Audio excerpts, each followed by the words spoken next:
सिया राम बोलो जय सिया राम, जय सिया राम बोलो जय सिया राम, बोलो जय सिया राम, बोलो जय सिया राम, बोलो जय राधे श्याम, बोलो जय राधे श्याम, बोलो जय सिया राम, बोलो जय राधे श्याम।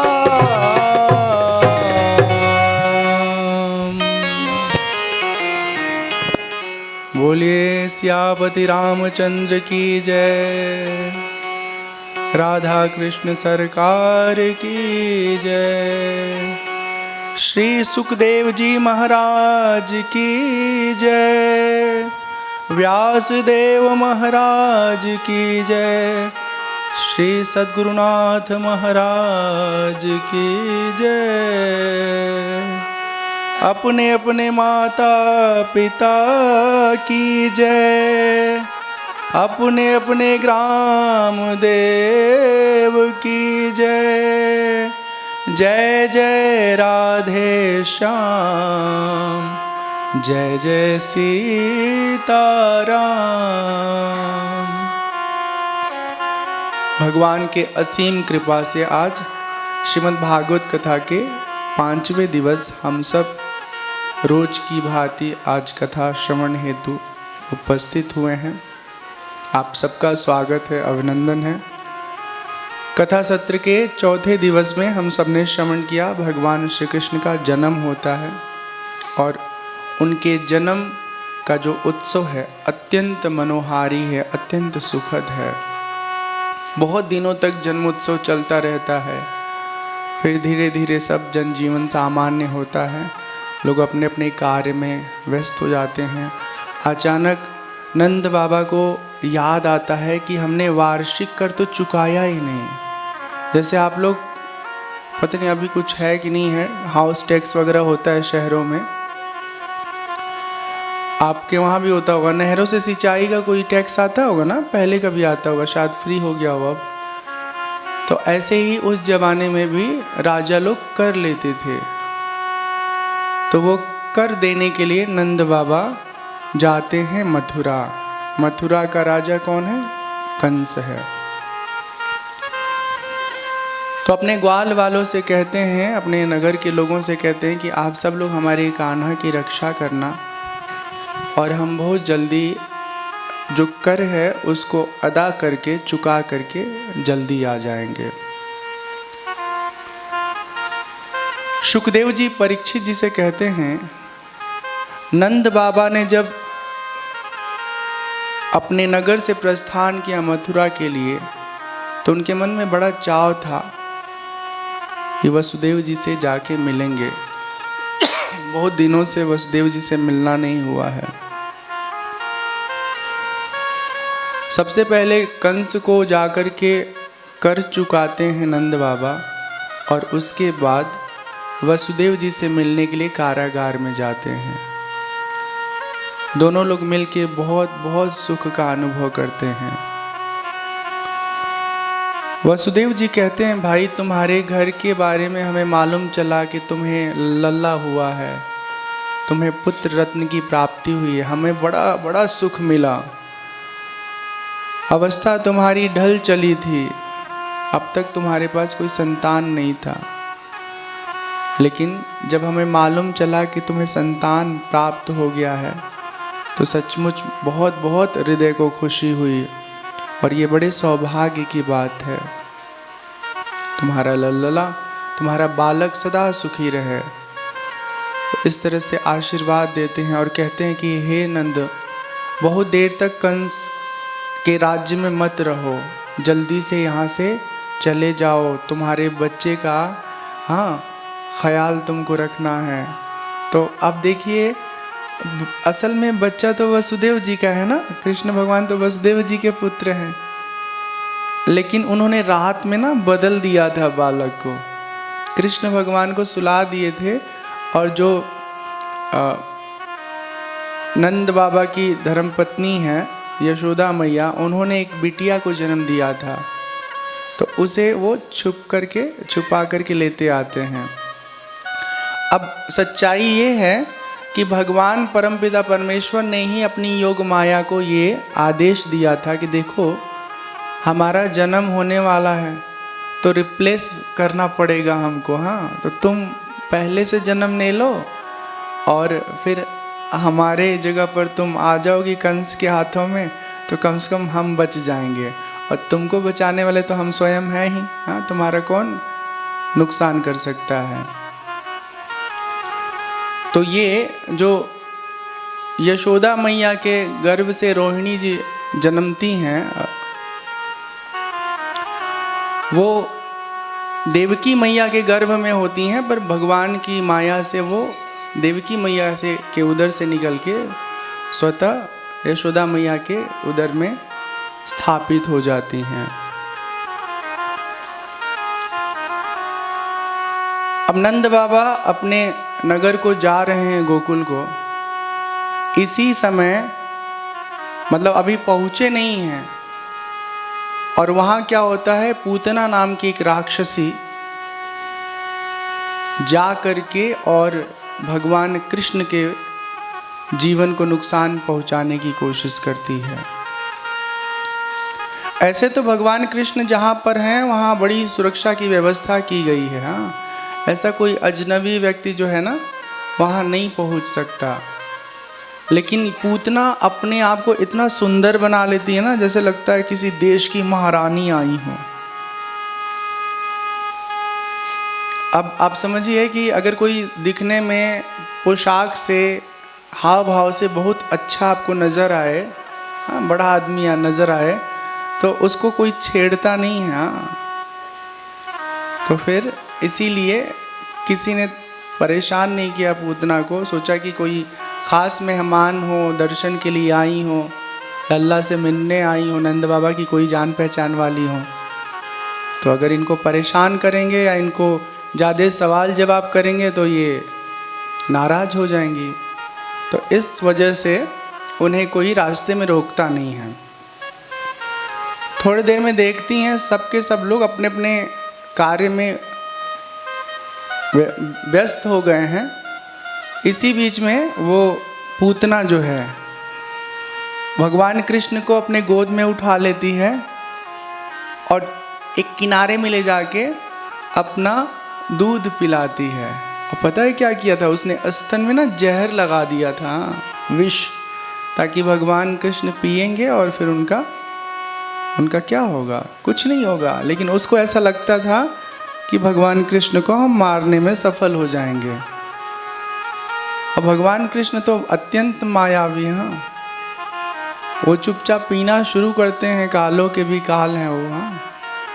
ऐसा भयंकर रूप से उसका दूध पीने लगते हैं कि वो जो है तड़पने लगती है और थोड़े ही देर में वो अपना माया वाला जो सौंदर्य रूप है ना उसका त्याग करके अत्यंत विकराल रूप धारण कर लेती है और आकाश में उड़ने लगती है।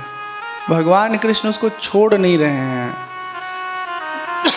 अंत में पूतना का, हाँ, प्राणांत हो जाता है और फिर भगवान कहीं ऐसी जगह गिरते हैं जहाँ से उनको चोट नहीं लगता है, ठीक है ना, देख समझ के कहीं गिरे होंगे, ठीक है। थोड़ी देर बाद देखते हैं सब गांव के लोग की भारी भरकम शरीर, हाँ, वो पूतना का एक तरफ पड़ा हुआ है, पूरा रोड जाम हो गया है, हाँ, कोई आ जा नहीं पा रहा है। और भगवान कृष्ण अपने आनंद में मिट्टी के साथ खेल रहे हैं।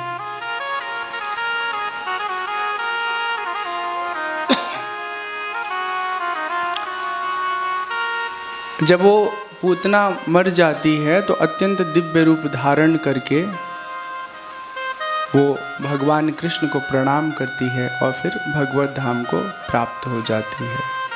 बोलिए श्री कृष्ण भगवान की जय, आज के आनंद की जय, जय जय सीताराम, जय जय राधे श्याम। आगे भगवान कृष्ण के जीवन में बहुत संकट आता है, हम लोगों के जीवन में थोड़ा संकट आता है तो क्या करते हैं हम लोग? परेशान हो जाते हैं, बेचैन हो जाते हैं, हाँ, विह्वल हो जाते हैं, अधीर हो जाते हैं। पर भगवान कृष्ण का जो बचपन है ना, उसी समय से संघर्ष उनके जीवन में बना रहा। एक दो नहीं, अनगिनत संघर्ष। एक तृणाव्रत नाम का दैत्य है। अच्छा, कंस जो है ना, कंस को मालूम चल गया है कि भगवान कृष्ण का जन्म हो गया है। सीधे सीधे हमला नहीं कर सकते था वो, हाँ, तो इसलिए वो अपने सेना के अनेक वीर लोगों को भेजता था कि जाके भगवान कृष्ण का वध कर दे। तो ये तृणावर्त नाम का जो दैत्य था वो कंस का निजी सेवक था। कंस की प्रेरणा से, कंस के कहने से वो आता है गोकुल में और बवंडर का रूप धारण कर लेता है। इतना जोर का बवंडर वो बनता है ना कि भगवान कृष्ण को लेके एकदम आसमान में चला जाता है। शुरू में तो भगवान उसके साथ जाते हैं, लेकिन जब बहुत ऊंचाई पर पहुंच जाते हैं तो तृणावर्त का गला पकड़ के दबा देते हैं और जोर से वो छटपटाने लगता है। थोड़ी देर में ही उसकी आंखें बाहर निकल आती हैं और उसका वध हो जाता है। तो इस तरह तृणाव्रत का भगवान कृष्ण ने उद्धार किया। थोड़ा समय और बीता तो घर में सब लोग विचार करने लगे कि अब कान्हा बड़ा हो रहा है, खेलने कूदने लगा, तो इसका नामकरण हो जाता तो बहुत अच्छा रहता। कब तक बाबू बाबू बोलेंगे, हाँ, बच्चा बच्चा बोलेंगे, नाम से पुकारेंगे। तो नामकरण के लिए जो वसुदेव जी के एक कुलगुरु हैं गर्गाचार्य जी, उनके पास ये नंद बाबा जाते हैं। गर्गः पुरोहितो राजन् यदूनां सुमहातपाः। गर्गः पुरोहितो राजन् यदूनां सुमहातपाः। व्रजं जगामनन्दस्य वसुदेव प्रचोदितः।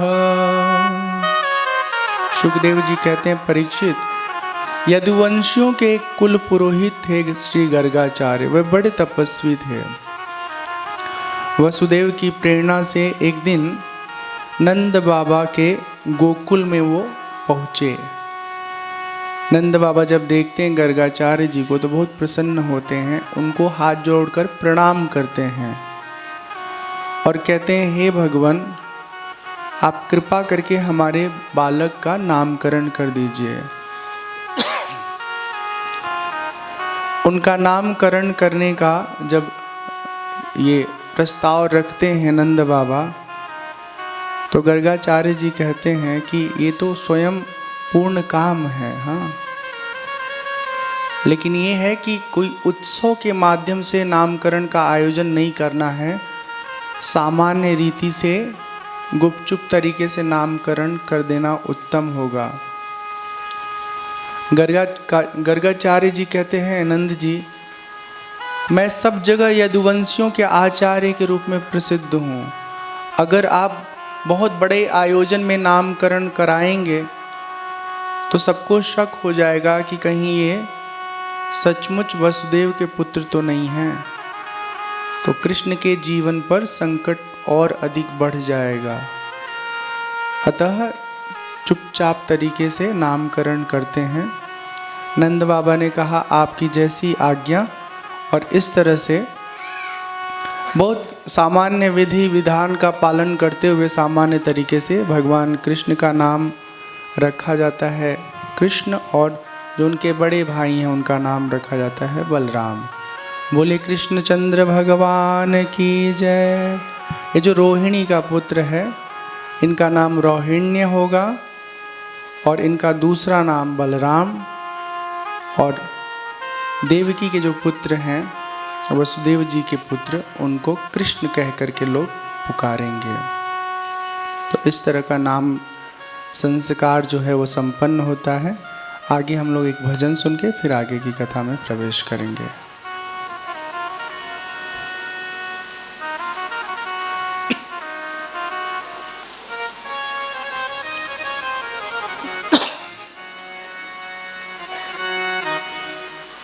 हरे राम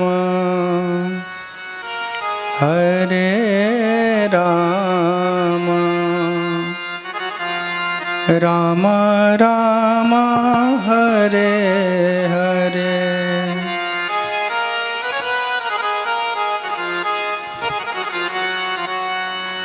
मन लागो मेरो यार फकीरी में,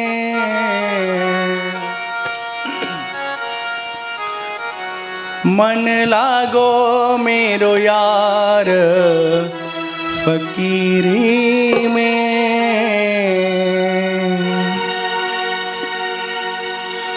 मन लागो मेरो यार फकीरी में, मन लागो मेरो यार फकीरी में।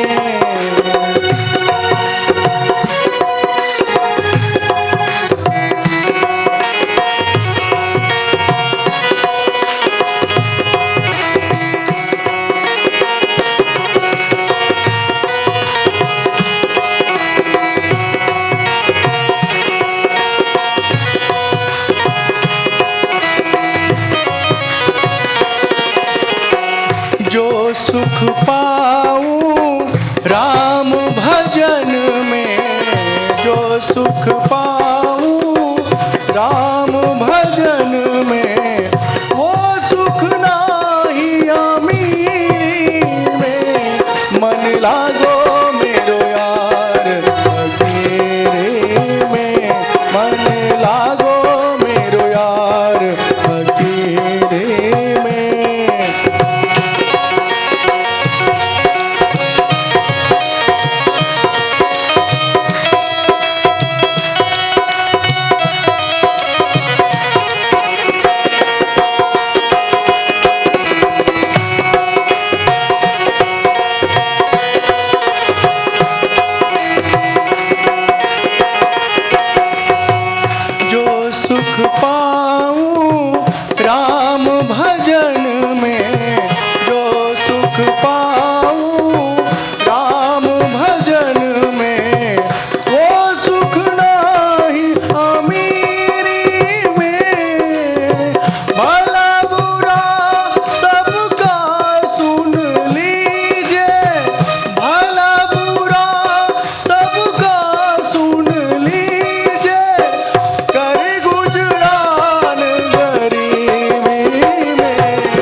अकेले में।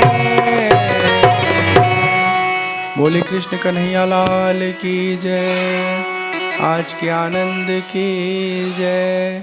जय जय सीताराम, जय जय राधे श्याम।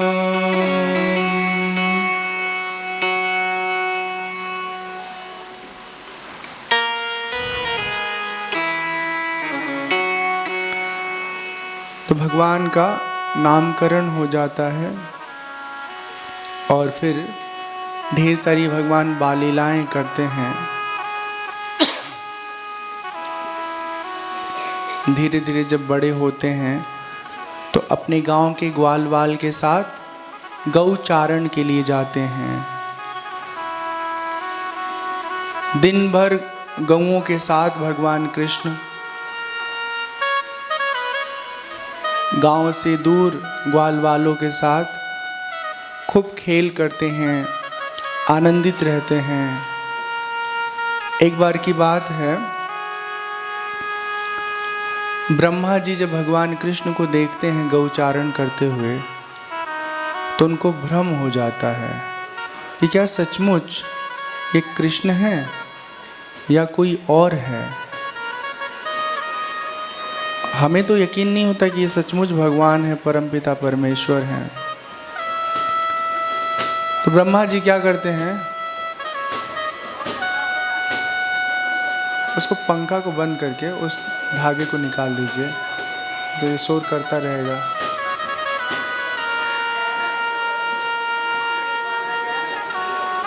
तो फूटा नहीं ना, इतना जोर का चोट लगा उसको, गुब्बारा है, पंखे से लड़ रहा है।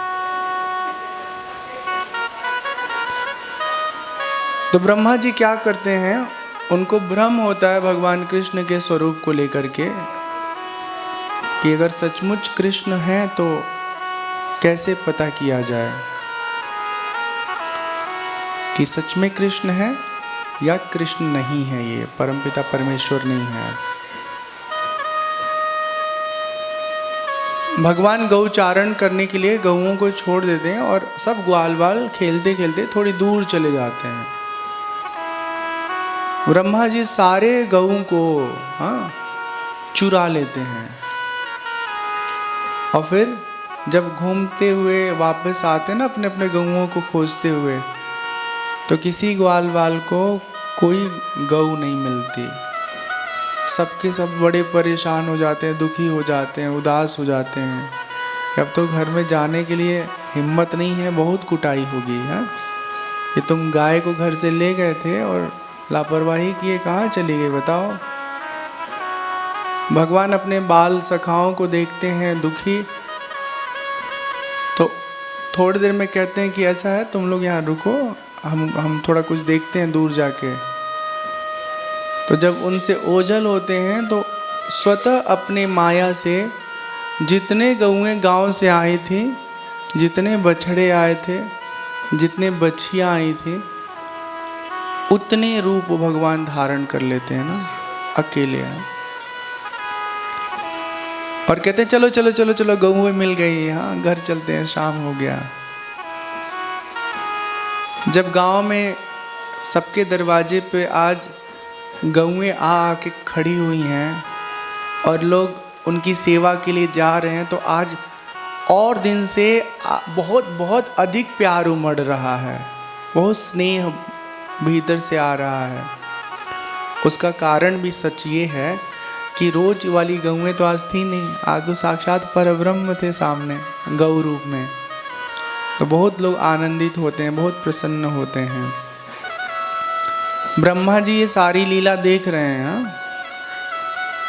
दूसरे दिन जब फिर गौचारण के लिए जाते हैं भगवान कृष्ण अरण्य में, जंगल में, तो ब्रह्मा जी आके सामने प्रणाम करते हैं और क्षमा मांगते कि हे प्रभु, हमें भ्रम हो गया था, हम समझ नहीं पाए कि आप सचमुच परब्रह्म हैं, और सारी गौ माँ को वापस कर देते हैं।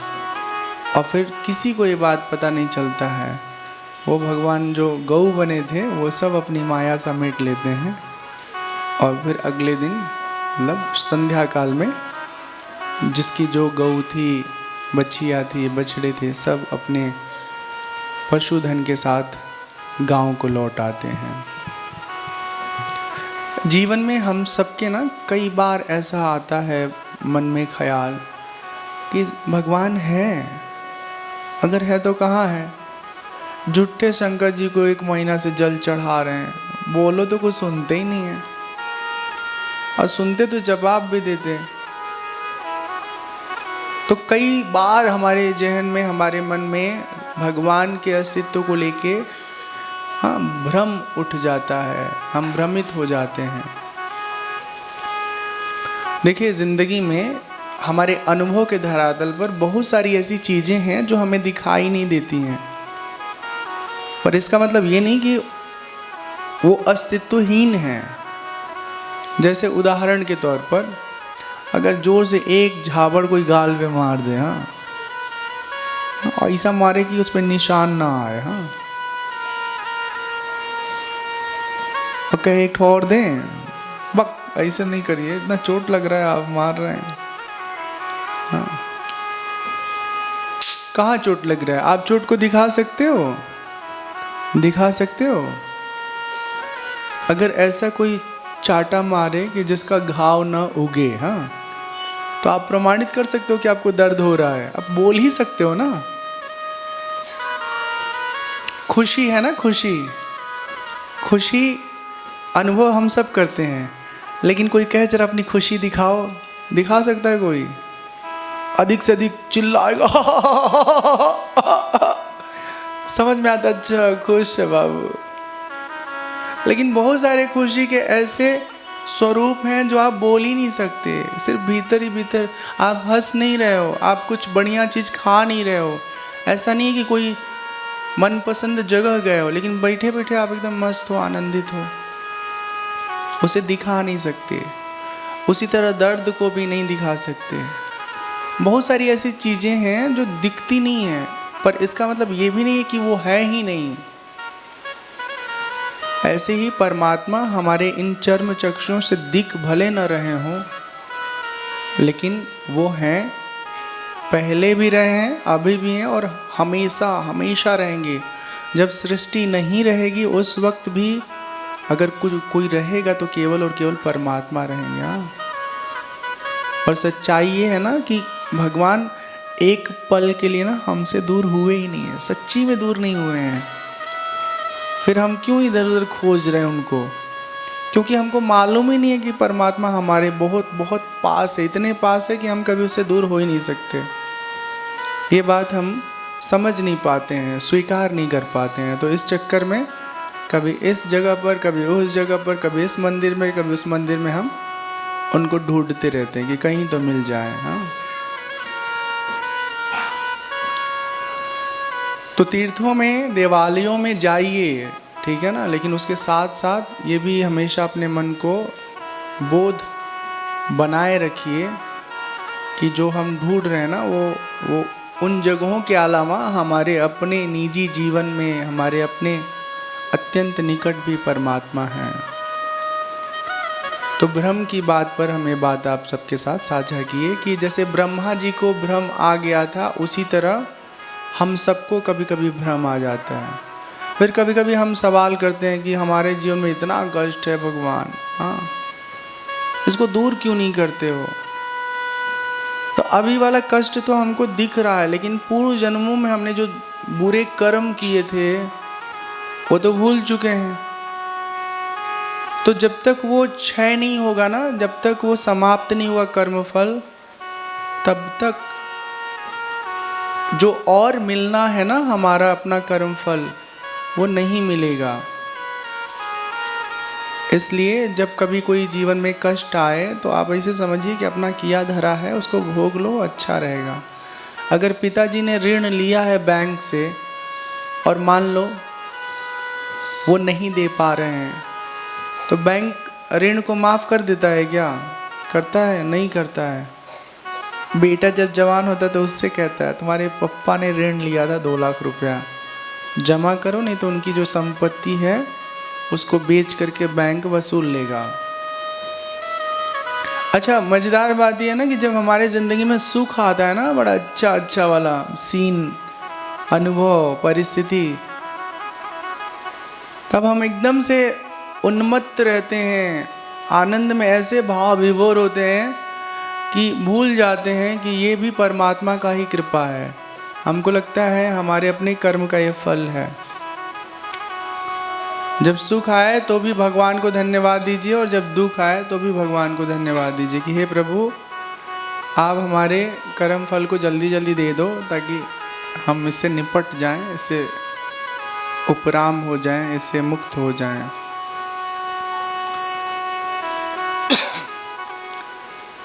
एक दिन की बात है, सब ग्वाल बाल जो हैं जमुना जी के तट पर फुटबॉल खेल रहे थे, वॉलीबॉल। हाँ, अब हमको फुटबॉल और वो ये एक तो फेंक के खेलते हैं, दूसरा मार के खेलते हैं। हाँ, तो हमको यही समझ में आता है, एक गेना है, कुछ लोगों को पसंद है उसको फेंक फेंक के खेलना, कुछ लोगों को पसंद है मार मार के खेलना। तो दोनों खेल हैं, उनको टेक्निकली क्या बोला जाता है हमको सच में नहीं मालूम। तो भगवान कृष्ण और उनके बाल सखा सब आपस में खेल रहे थे बड़े आनंद से। जोर से कोई बॉल को मारता है और वो बॉल जो है यमुना जी में चला जाता है। अब यमुना जी का जो जल है ना, वो अत्यंत प्रदूषित हो गया है, विषैला हो गया है। उसका कारण ये है कि उसमें एक कालिया नाम का नाग रहता है, बहुत जहरीला। हाँ, और उसके विष की गर्मी ऐसी है कि मानो जल खौलता हो। यहाँ पे तो साफ साफ लिखा है खौल रहा है। जब उसमें गिर गया तो सब लोग बड़े दुखी हो गए कि हमारा बॉल तो चला गया, अब खेलेंगे कैसे। जैसे अभी हमारे गांव में या शहरों में क्या होता है, बच्चा लोग खेलते हैं वो बैडमिंटन या क्रिकेट, और बॉल दूसरे के लॉबी में चला जाता है। अंकल आंटी अगर पड़ोस में अच्छे वाले हैं तब तो कहते हैं बेटा जी लीजिए अपना फिर खेलिए। और कोई लोग खड़ूस होते हैं तो देते ही नहीं है, खबरदार कि तुम्हारा बॉल दोबारा हमारे कमरे में आया।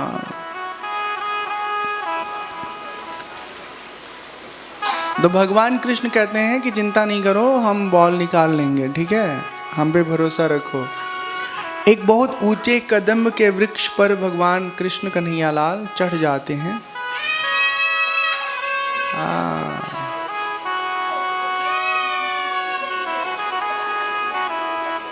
एक बच्चा रो रहा है।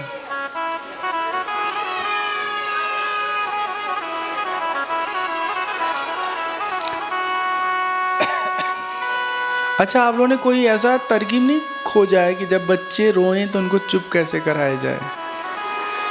किसी माँ के पास कोई है तरीका? चुप हो गया, बड़ी बेकार आदमी है आप।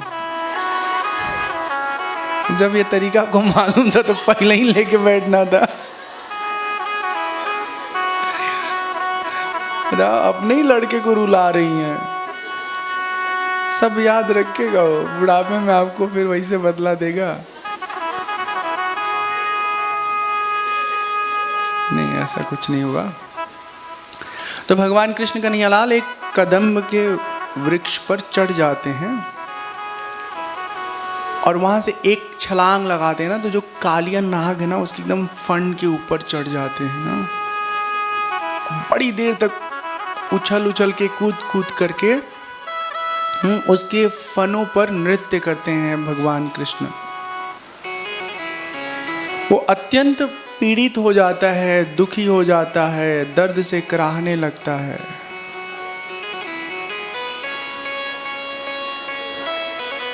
अंत में वो हार करके भगवान के सामने प्रार्थना करता है, क्षमा मांगता है कि हे प्रभु हमें क्षमा कर दीजिए। जो वो कालिया नाग है उसकी पत्नी भगवान से कहती है कि हे प्रभु हमारे पतिदेव को क्षमा कर दीजिए, उनकी प्रकृति में वो उस तरह का स्वभाव बना हुआ है। तो अब सांप जो है उसकी बनावट ही ऐसी कि उसमें जहर है, ठीक है ना।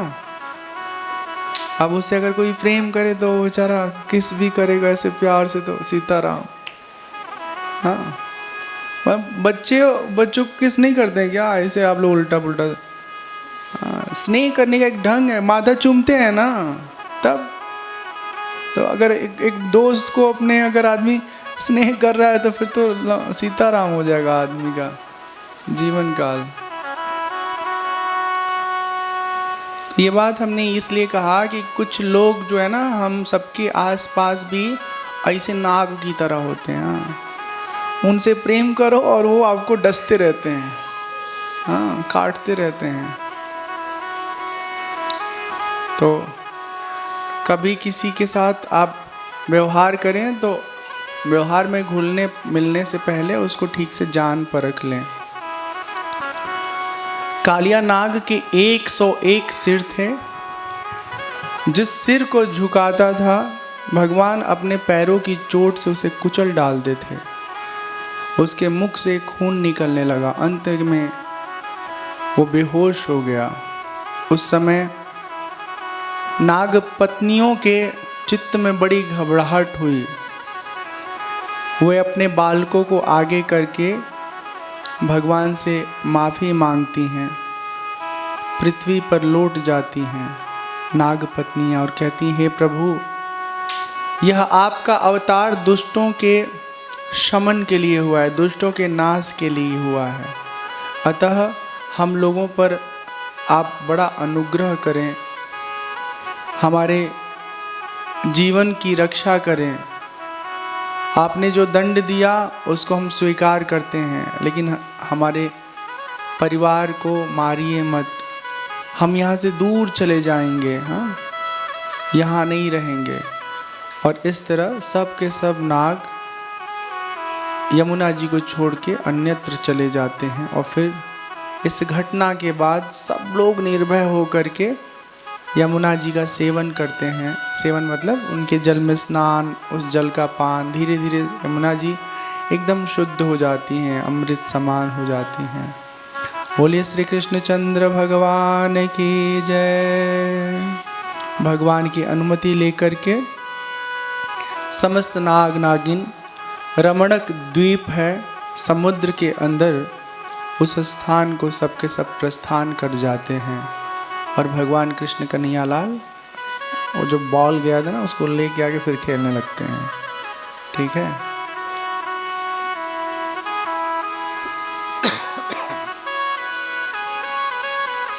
एक बहुत सुंदर कथा आती है। एक दिन की बात है, भगवान गौचारण के लिए जंगल को जाते हैं। और दैव योग ऐसा रहता है कि उस दिन उनको भूख लग जाती है, और उन्हीं को नहीं, उनके सारे दोस्तों को भूख लग जाती है। तो जब भूख लग जाती है तो ये हो कि जंगल से घर जाना तो बड़ा लंबा होगा, क्या व्यवस्था किया जाए ताकि भूख मिट जाए। वो कथा सुनेंगे छोटा सा कीर्तन करके। हाँ,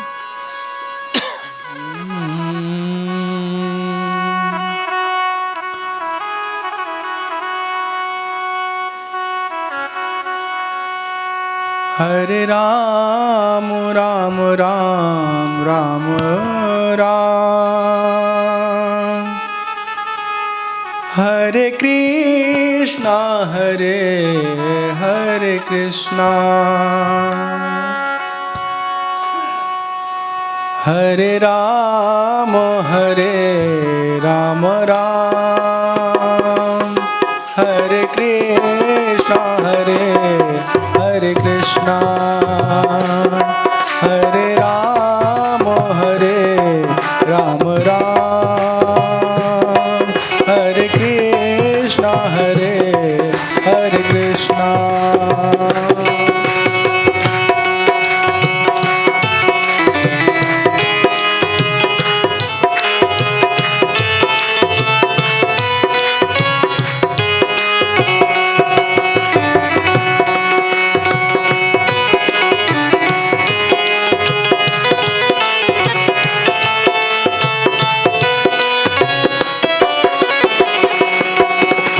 राम